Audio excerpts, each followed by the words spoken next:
So first C అంటే consultancy forms అన్నమాట. హ్మ్. సో ఈ కన్సల్టెన్సీ ఫార్మ్స్ అన్నప్పుడు టాప్ మోస్ట్ ఎంఎన్సీస్ అన్నీ వస్తాయండి. హ్మ్. లైక్ టీసీఎస్, క్యాప్జెమినీ, కాగ్నిజెంట్ అన్నీ కూడా కన్సల్టెన్సీ ఫార్మ్స్.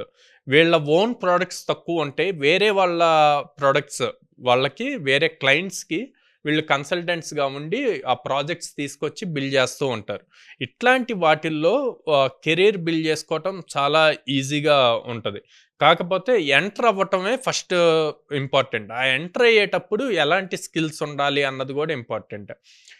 ఆ కంపెనీ స్పెసిఫిక్గా ఈ consultancy companies A type of projects మీద ఎక్కువగా వర్క్ చేస్తున్నాయి అన్నది మనం గూగుల్ నుంచి అట్లాగే ఇన్ఫర్మేషన్ తీసుకోవచ్చు. హ్మ్. ఆ తీసుకున్న ఇన్ఫర్మేషన్ బేస్ చేసుకొని కొంత రీసెర్చ్ చేసి, ఫర్ సపోజ్ బ్యాంకింగ్ డొమైన్స్ ఉంటుందండి, ఈ కామర్స్ ప్లాట్ఫామ్స్ ఉంటాయి. సో ఇట్లాగా డొమైన్స్ బేస్ చేసుకొని ఆ డొమైన్లో ఎలాంటి స్కిల్ కావాలి అన్నది రీసెర్చ్ చేసి గనక వాళ్ళు నేర్చుకుంటే ఈజీ అవుతుంది హ్మ్. కన్సల్టెన్సీ ఫార్మ్స్లో రావటానికి.